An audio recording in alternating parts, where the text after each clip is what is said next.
انتقام۔ میں سلمیٰ ہوں اور میری بڑی بہن کا نام ایمان ہے۔ ہم دو ہی بہنیں ہیں۔ میرے والد حسین اعلیٰ تعلیم یافتہ اسکول ٹیچر تھے، والدہ ان پڑھ عورت تھیں۔ ہمارا کوئی بھائی نہ تھا، اسی لیے بابا اکثر بیٹا نہ ہونے کی وجہ سے پریشان رہتے تھے۔ ایک جملہ اکثر بولا کرتے، زندگی ایک طویل علالت ہے۔ میرے چچا کی فیملی بھی ہمارے ساتھ رہتی تھی۔ عادل میرے چچا کا ایک ہی بیٹا تھا۔ میری امی چچی کو بالکل پسند نہیں کرتی تھیں، وہ چاہتی تھیں کہ چچا ہم سے علیحدہ ہو جائیں، مگر بابا چاچا سے بہت محبت کرتے تھے۔ امی کو ان دونوں بھائیوں کو علیحدہ کرنے کی کوئی صورت نظر نہ آتی تھی۔ امی اکثر چچی سے الجھ پڑتی۔ بابا تنہائی میں امی کو سمجھاتے کہ ہاجرہ سے اچھا سلوک رکھا کرو، محبت کبھی رائے گا نہیں جاتی، اگر تم اس سے اچھا برتاؤ کرو گی تو اس میں ہمارا بھی فائدہ ہے۔ میرے دل میں ہے کہ عادل کو ہم اپنا داماد بنائیں۔ ہمارا کوئی بیٹا نہیں، عادل کے ساتھ ہمارا بڑھاپا آرام سے گزر جائے گا۔ عادل سے پیار کیا کرو، ہاجرہ کا احترام کرو، اچھی عورت ہے، اس نے تمہارا کیا بگاڑا ہے؟ مگر امی نفرت کی آگ میں جلتی رہتی۔ چچا دوسرے شہر میں ملازمت کرتے، امی نے اس چیز کا فائدہ اٹھایا اور چچا سے جھوٹ بولا اور چچی پر غلط الزامات لگا دیے۔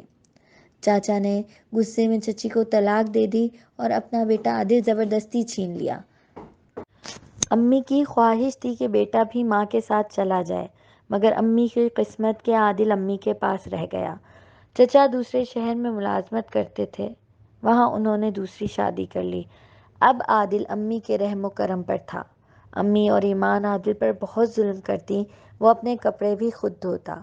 امی اکثر عادل کو اس کی ماں کی بدکاری کا طعنہ دیتی۔ وقت گزرتا رہا، عادل 20 سال کا نوجوان بن گیا۔ بابا امی کے سامنے بے بس تھے۔ عادل اپنی ماں باپ سے ناراض تھا کیونکہ وہ دونوں ہی اس کو بھول چکے تھے۔ وہ زخم دل میں لیے وقت گزار رہا تھا۔ ایک دن تنگ آ کر اس نے ہمارے گھر کو چھوڑ دیا اور لاہور چلا گیا۔ آپا کو تو کھلی چھٹی مل گئی، انہوں نے اپنی دوست کے گھر آنا جانا شروع کر دیا۔ امی اور آپا کو بابا کی ذرا پرواہ نہ تھی۔ اپنی دوست کے بھائی کے ساتھ جینے مرنے کی قسم کھا لی۔ عبدالرزاق تعلیم کے شعبے سے منسلک تھا۔ عبدالرزاق نے امی سے ملاقات کی اور شادی کی تیاریاں شروع ہو گئیں۔ آپا خوش تھی۔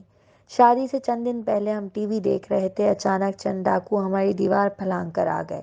ہم سب خوف کی لپیٹ میں آ گئے۔ کون ہو تم؟ ابو نے غصے سے پوچھا۔ ہم سب حیرت زدہ رہ گئے جب عادل نے شعلہ بار نظروں سے امی کی جانب دیکھا۔ ایمن کی شادی عبدالرزاق سے نہیں، مجھ سے ہوگی، ورنہ میں سب کو گولی مار دوں گا۔ آپا کا سانس اوپر کا اوپر اور نیچے کا نیچے رہ گیا۔ جلدی کرو، میرے پاس وقت کم ہے۔ عادل نے آگ برساتی نظروں سے امی کو دیکھا۔ آپا نے میری طرف دیکھا۔ سلمیٰ، تم عادل سے نکاح کر لو، میں بہت جلد تمہیں عدالت سے طلاق دلوا دوں گی۔ میری بہن نے التجا کی۔ میں آپا کی آنکھوں میں آنسو نہیں دیکھ سکی، نکاح کے لیے تیار ہو گئی۔ بابا نے ڈر کے مارے نکاح کا انتظام کیا اور میرا نکاح عادل سے کر دیا۔ عادل کو مجھ میں دلچسپی نہ تھی، وہ ہم سے انتقام لینا چاہتا تھا۔ میری بدقسمتی شروع ہو گئی۔ آپا کی دھوم دھام سے شادی ہوئی اور وہ چلی گئیں اور خوش و خرم زندگی گزارنے لگیں۔ انہوں نے مجھے طلاق بھی نہ دلوائی۔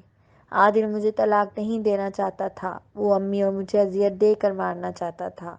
عادل نے امی سے ملاقات کی اور کہا، زندگی بھر تم بیٹی کو اپنے پاس رکھو گی، یہی تمہاری سزا ہے۔ امی اور آپا نے میری زندگی برباد کر دی۔ عادل نے اپنی دوست کی بہن سے شادی کر لی، اس کے بچے بھی پڑھ رہے ہیں۔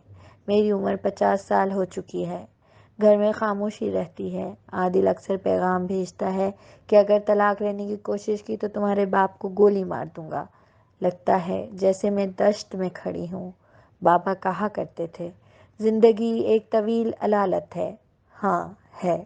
اگر آپ کے گھر میں کوئی بھی مسکین ہے، بے سہارا رہنے پر مجبور ہے، تو اس کے ساتھ محبت سے پیش آئیں، کیونکہ محبت کبھی رائیگاں نہیں جاتی اور نہ نفرت۔